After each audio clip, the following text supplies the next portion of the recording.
बीजापुर में बुधवार को हुई मुठभेड़ में जवानों ने 18 नक्सली ढेर किए, जिसमें टॉप कमांडर वेला मोडियम भी ढेर हुआ है, जिस पर 10 लाख का इनाम घोषित था। मौके से भारी संख्या में हथियार भी बरामद हुए। एनडीटीवी से बातचीत में बस्तर आईजी सुंदर राज पी ने बताया कि मुठभेड़ में जवानों को कैसे कामयाबी मिली। देखिए हमारी यह रिपोर्ट। बीजापुर में कल एक बड़ी मुठभेड़ हुई जिसमें 18 माओवादी मारे गए। हालांकि 3 जवान भी शहीद हुए हैं और 3 जवान घायल हैं। उसको लेकर आज बस्तर आईजी ने पूरी जानकारी दी है। सर, ये मुठभेड़ जो हुई इसमें लगभग कितने के माओवादी मारे गए हैं? सबसे बड़ा माओवादी कैडर कौन था इसमें?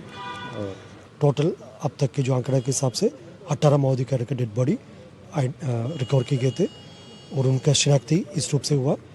जो PLG कंपनी नंबर 2 का जो कमांडर DVCM वेला मोडियमी है और 2 अन्य जो CYPC लेवल का जो कैडर्स है और 8 PPCM लेवल का कैडर्स है और 5 पार्टी मेंबर्स और 2 अन्य माओवादी कैडर का भी शिनाख्ती करना बाकी है। 9 महिला माओवादी कैडर सहित टोटल 18 माओवादी कैडर का डेड बॉडी इस मुठभेड़ के पश्चात रिकवर किए गए थे। सभी के ऊपर अभी अब तक 16 माओवादी कैडर के जिसका शिनाख्ती हुआ, उनका टोटल 1 करोड़ 30 लाख का इनाम का आंकलन अभी सामने आ रहा है। सर, अभी और कौन से बड़े लीडर होंगे जो इस इलाके में एक्टिव होंगे, जो टारगेट में होंगे? जैसा यदि दंडाकारण स्पेशल जोन कमेटी क्षेत्र में देखा जाएगा, माओवादियों का संख्या बल और उनकी नेतृत्व का संख्या काफ़ी हद तक अभी कम हो गई है। अभी मात्र गिने चुने जो टॉप लीडर्स जो यदि हमारे इलाका हो या सीमावर्ती क्षेत्र में हो, इसमें पोलिट ब्यूरो मेंबर्स में देवजी से लेकर गणपति से लेकर जो सेंट्रल कमेटी मेंबर में संग्राम और सीमावर्ती क्षेत्र में गणेश उइके और रामदेव और अपने यहाँ DK सिरसी कैडर्स में देखा जाएगा पापा राव बारसदेव। इस प्रकार काफ़ी गिने चुने और उस कैडर्स का और उनकी अन्य जो माओवादी कैडर्स का संख्या अभी तक हमारा जानकारी में है। उनके पास भी मात्र अभी एक ही विकल्प है, हिंसा छोड़कर समाज की मुख्य धारा में शामिल होना। उनके अलावा उनके पास शेष और कोई ऑप्शन नहीं रह गए। जो माओवादी अभी वापस नहीं आ रहे हैं उनके लिए फिर से ये अपील है कि अगर उन्हें लगता है कि वो जंगलों में अभी भी सुरक्षित रह सकते हैं तो गलतफहमी में जवान लगातार ऑपरेशन कर रहे हैं और उन्हें अगर नहीं आएंगे तो इसी तरह का अंजाम भुगतना होगा जो कल 18 माओवादियों को भुगतना पड़ा। घटनास्थल से क्या क्या बरामद किया जवानों ने 18 माओवादियों को, जिसमें 1 करोड़ 30 लाख का इनाम था।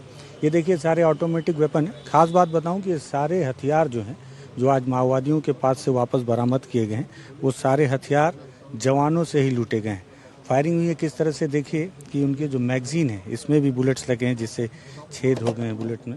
और ये SLR राइफल है, 3 और 4 SLR राइफल है, एक इंसास है 5.56 mm इंसास राइफल है और ये थोड़ा सा अलग मॉडल दिख रहा है लेकिन इसके ऊपर का कवर बताते हैं कि टूट गया है। AK-47 है 4 और वहीं 303 2 राइफल है। LMG जो सबसे खतरनाक राइफल मानी जाती है, LMG राइफल, इससे सबसे ज़्यादा नुकसान माओवादियों को अगर किसी जवानों को किसी से हुआ है तो कई बार माओवादियों ने LMG से ही निशाना बनाया है। ये LMG हथियार का मिलना एक बड़ी सफलता के तौर पर देखा जाता है। ये जो सिंगल शॉट है इसकी देखिए मैकेनिज्म देखिए, ये सारा हथियार माओवादियों ने जंगल के अंदर ही तैयार किया है। अब आप सोचिए कि माओवादी किस तरह से जंगलों के अंदर जहां व्यवस्थाएं नहीं उसके बाद भी वो अपने हथियार के कारखाने तैयार करते हैं और सारे कारखानों में तैयार किए गए हथियारों को किस तरह से मेंटेन रखते हैं। इसमें देखिए ये पूरा अभी भी ग्रीस, आपको अगर आप करीब से देखें तो ग्रीस लगा हुआ है, लगातार इसका मेंटेनेंस भी किया जाता है। ये सारे सिंगल शॉट है। ये BGL लॉन्चर है जो माओवादियों ने अपने जंगल के भीतर कारखाने में इसे तैयार किया है और ये BGL के सेल हैं जिससे जो कि जवानों के UBGL की तुलना में माओवादियों ने उसके जवाब में इसे बनाया। हालांकि ये सक्सेस नहीं है। इस तरह के ट्रिगर हैं जो काफ़ी मजबूत सरफेस में टकराने पर ही ब्लास्ट होते हैं। यही वजह है कि जब भी माओवादी इस तरह के BGL दागते हैं तो वो ब्लास्ट नहीं हो पाते। माओवादियों ने कारतूस खत्म होते कारतूस का एक और विकल्प निकाला था, ये लोहे के कारतूस उन्होंने तैयार कर रखे हैं। खास बात यह है कि लोहे के कारतूस सिंगल शॉट में यूज़ करके BGL को दागने के भी काम आते हैं और साथ ही साथ डायरेक्ट फायर करने के भी।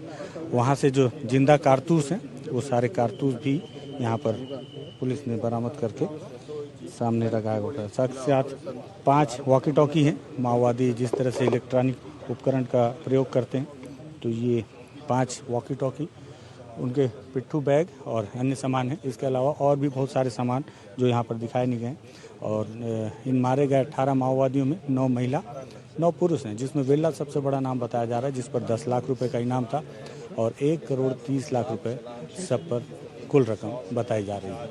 बीजापुर से NDTV के लिए विकास तिवारी।